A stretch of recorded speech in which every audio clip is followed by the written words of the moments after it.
Hello everyone, आप सभी का स्वागत है फिर से एक न्यू ब्लॉग में। तो सबसे पहले आप सभी को राधे राधे। एंड मैंने आज सबसे पहले अपनी आर्टिकल की क्लास ली थी एंड इसमें मैंने केवल एक ही अपनी आर्टिकल की क्लास ली है क्योंकि ये बहुत बड़ा मेरा आर्टिकल था तो इसको समझना बहुत ज़्यादा ज़रूरी था एंड बड़ा ज़्यादा था तो इसको ज़्यादा टाइम भी लग रहा था। तो आप सभी को मैं पहले बताती हूँ इसमें छोटा छोटा कि इसमें मैंने क्या पढ़ा था। तो इसमें था कि यदि कोई भारत का व्यक्ति किसी भी लाभ के पद पर बैठा हुआ है तो वह सांसद या विधायक का जो इलेक्शन है वो नहीं लड़ सकता क्योंकि वो लाभ के पद पर बैठा हुआ है पहले से ही। एंड उसके साथ साथ इसके लिए भारत सरकार ने सन 2006 में नवीनतम लाभ का पद अधिनियम बनाए और 56 पद लाभ के हैं जिसकी राष्ट्रपति का एक पद है वो उसमें सैलरी मिलती है पर वो एक लाभ का पद है। और बट इसमें कोई प्रॉब्लम नहीं है क्योंकि इस पद पर रहते हुए आप सांसद का जो है चुनाव लड़ सकते हैं। और यदि कोई व्यक्ति विकलांग है तो वह व्यक्ति मतलब इलेक्शन नहीं लड़ सकता। और या फिर कोई दिवालिया है या फिर माइंड से अपनी कोई प्रॉब्लम है उसको तो वो मतलब नहीं लड़ सकता। तो ये सारी चीज़ें उसमें बताई थी। एंड उसके साथ साथ था यदि भारत का कोई व्यक्ति नहीं है तो मतलब भारत की नागरिकता उसके पास नहीं है, भारत का व्यक्ति नहीं है, विदेशी है तो यहाँ पर हमारे भारत में आकर इलेक्शन नहीं लड़ सकता।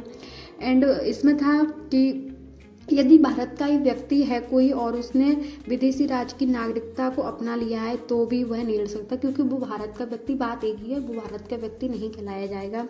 एंड उस किसी व्यक्ति को जैसे कि 2 साल की सज़ा दी गई है किसी भी मतलब कोई भी गुनाह करने के बाद जो है उसको सज़ा दी गई है 2 साल की तो वह चुनाव जो है नहीं लड़ सकता। लेकिन किसी व्यक्ति को जैसे 23 दिन की, 22 दिन की या और कुछ कम दिन की अगर उसको सज़ा दी गई है तो वो जेल में रहकर भी चुनाव लड़ सकता है। लेकिन अगर किसी व्यक्ति को जैसे 2 साल से ज़्यादा की सज़ा दी गई है तो 2 साल इधर की और 6 साल वेट करने के बाद वो व्यक्ति फिर से इलेक्शन लड़ सकता है। लेकिन उससे पहले 6 साल से पहले वो इलेक्शन नहीं लड़ सकता, उसको राइट नहीं दिया गया है।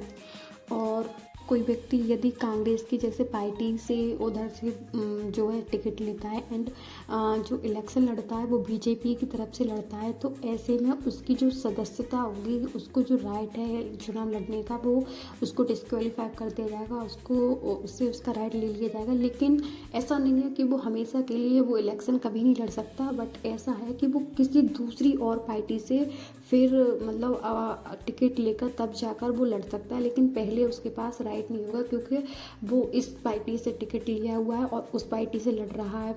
और उसके बाद मैंने इसमें दूसरा आर्टिकल पढ़ा था, इसमें था कि जो मंत्री का पद है वो एक लाभ का पद नहीं है, उसमें कोई ऐसी प्रॉब्लम नहीं है। मंत्री का पद जो है अपना एक अच्छा पद है, उसमें लाभ का पद नहीं लिया गया है। और किसी सदन का कोई भी सदस्य चुनाव के टाइम सही था और बाद में दिवालिया हो गया या फिर पागल हो गया तो उससे राइट छीन लिया जाएगा।